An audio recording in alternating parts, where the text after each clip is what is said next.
देश में रोजगार को बढ़ावा देने और युवाओं को सशक्त बनाने के लिए केंद्र सरकार ने बड़ी पहल की।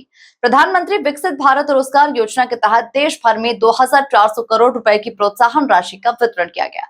इसी कड़ी में इंदौर के महू में भी एक बड़ा कार्यक्रम आयोजित हुआ, जहां सैकड़ों लाभार्थियों को फायदा मिला।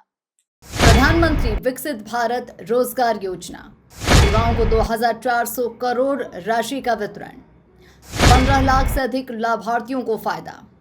इंदौर में 550 प्रतिभागियों की मौजूदगी, 50 युवाओं को मिला नियुक्ति पत्र, पहली नौकरी वालों को मिली 15,000 तक की सहायता। प्रधानमंत्री नरेंद्र मोदी ने नई दिल्ली के विज्ञान भवन से देश भर के 15 लाख से ज्यादा लाभार्थियों को 2400 करोड़ रुपए की प्रोत्साहन राशि वितरित की। इस राष्ट्रीय कार्यक्रम के तहत देश के 200 स्थानों पर एक साथ आयोजन किए गए, जिसमें इंदौर भी शामिल रहा। इंदौर में आयोजित कार्यक्रम में मुख्य अतिथि के रूप में सांसद शंकर लालवानी और विशिष्ट अतिथि प्रोफेसर डॉक्टर विनोद भंडारी मौजूद रहे। CP Tiwari auditorium, Aurobindo medical college में आयोजित इस कार्यक्रम में करीब 550 प्रतिभागियों ने हिस्सा लिया, जिसमें 450 लाभार्थी और 50 नियोक्ता शामिल रहे। कार्यक्रम के दौरान 50 नव नियोजित कर्मचारियों को नियुक्ति पत्र भी वितरित किए गए। ये आंकड़े और अनुभव यही बताता है कि जब सरकार, युवा और उद्योग एक साथ आगे बढ़ते हैं तो रोजगार निर्माण की गति कई गुना बढ़ जाती है।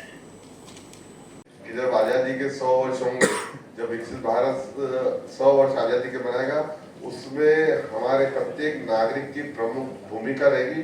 उसी अभियान को लेके माननीय प्रधानमंत्री जी चल रहे हैं और ये खुशी की बात है कि प्रधानमंत्री जी के कार्यकाल के ये 12 वर्ष पूरे हुए हैं। देश में सबसे ज्यादा समय तक चुने हुए प्रधानमंत्री हैं तो हमारे नरेंद्र मोदी जी हैं। जोरदार ताली बजा के उनका अभिवादन करेंगे, उनका स्वागत करेंगे। उनके नेतृत्व में देश आगे बढ़ रहा है। मैं आज इस कार्यक्रम की शुभकामनाएं देता हूँ, क्योंकि हमें कुछ ही मिनटों में हमें जुड़ना है। 5:24 पे मुझे बताया गया था जुड़ना। इस मौके पर केंद्रीय श्रम और रोजगार मंत्री मनसुख मांडविया ने कहा कि ये देश की सबसे बड़ी रोजगार प्रोत्साहन योजनाओं में से एक है। योजना के तहत पहली बार नौकरी पाने वाले युवाओं को 1 महीने के वेतन के बराबर अधिकतम 15,000 रुपए तक की सहायता राशि दी जाती है। साथ ही नियोक्ताओं को भी अतिरिक्त रोजगार सृजन के लिए प्रोत्साहन दिया जाता है। Bureau report, MP news, Rewa.